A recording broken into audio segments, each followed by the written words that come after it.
धन्यवाद। जैसा कि आप देख रहे हैं,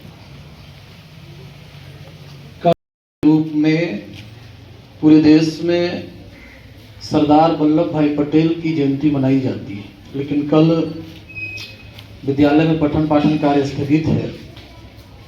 आज हम पूरे विद्यालय परिवार की तरफ से उन्हें श्रद्धा सुमन अर्पित करते हैं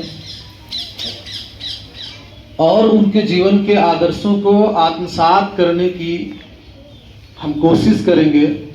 उनकी जीवनी को जानना, उनके जीवन से संबंधित प्रेरक प्रसंगों को जानना ये जरूरी है।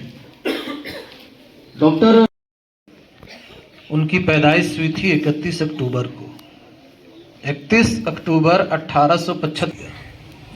बात समझ में आ रही है? 22 साल की उम्र में मैट्रिक परीक्षा पास किया। वो जमींदार परिवार से थे, ठीक है, जमींदार परिवार से थे। आगे उन्होंने बैरिस्टर की पढ़ाई की, बैरिस्टर बने। लेकिन सबसे महत्वपूर्ण जो हम उनकी जीवन में ऐसी घटना जहां की रक्तपात न हो और कई सैकड़ों की संख्या में कई छोटे छोटे राज्य, रजवाड़े, रियासतें, उनका एकीकरण भारत में मिलना होने के बाद भी राज्यों, देश के अंदर ही कई राज्य अपनी अपनी संप्रभुता और अपनी अपनी जो है राजशाही, अपनी अपनी शासन व्यवस्था चलाते। पटेल का जो है मेहनत, उनका योगदान जो है अविस्मरणीय योगदान, कि उन्होंने जो है सबका एकीकरण किया, सबको, सब राजा रजवाड़ों को, उनके जो शासकों, राज्य के अपने प्रांत का जो है चहुमुखी विकास कर सकते हैं। और भलाई इसी में है कि हम अपनी जनता को भारत के देश में मिला करके जो है आगे बढ़े। अंग्रेजी शासन के दौरान यातनाएं सही अग्रणी पंक्ति के स्वतंत्रता आंदोलन के आंदोलनकारी थे, अग्रणी पंक्ति के। आप अगर महात्मा गांधी का नाम लेंगे, पंडित जवाहरलाल नेहरू का नाम लेंगे, मौलाना आजाद का नाम लेंगे, उसी श्रेणी में सरदार वल्लभ भाई पटेल का नाम भी जो है प्रमुखता से लिया जाता है।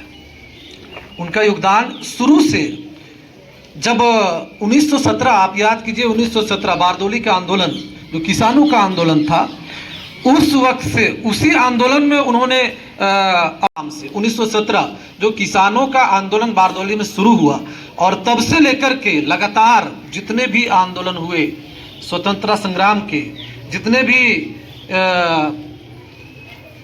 घटनाएं आई, जो भी महात्मा गांधी के नेतृत्व में कार्यक्रम हुए, सब में सरदार वल्लभ भाई पटेल का योगदान जो है वो अविस्मरणीय है। बल्कि कहीं कहीं जुनून है वो दिखाई पड़ता है। बिना जुनून के, बिना उस भावना के जिसे हम राष्ट्रवादी भावना कहते हैं, क्या सैकड़ों की संख्या में राजा रजवाड़ा जो है इस देश में मिल सकते थे? लेकिन क्या है कि ये उनकी सूझबूझ थी, ये उनका काम के प्रति समर्पण था, जुनून था, जिन्होंने हमें एक ऐसा सुंदर देश दिया, ये अविभाजित भारत देश दिया, जो टुकड़ों में नहीं बटा है। इसकी जो सीमा रेखा है वो पूरी कंप्लीटली जो है संप्रभु भारत देश है। तो राष्ट्रीय एकता दिवस के रूप में तमाम विद्यालयों में और हर जगह जो है हम सरदार वल्लभ भाई पटेल की जयंती मनाते हैं, उन्हें श्रद्धा सुमन अर्पित करते हैं, और हम ये प्रण करते हैं कि हम जो है भारत की एकता, अखंडता से निभाएंगे। बहुत बहुत धन्यवाद। कार्यक्रम और भी है ना, तो हम लोग जो है 2 मिनट और बने रहेंगे, उसके बाद जो है आगे बातें। धन्यवाद।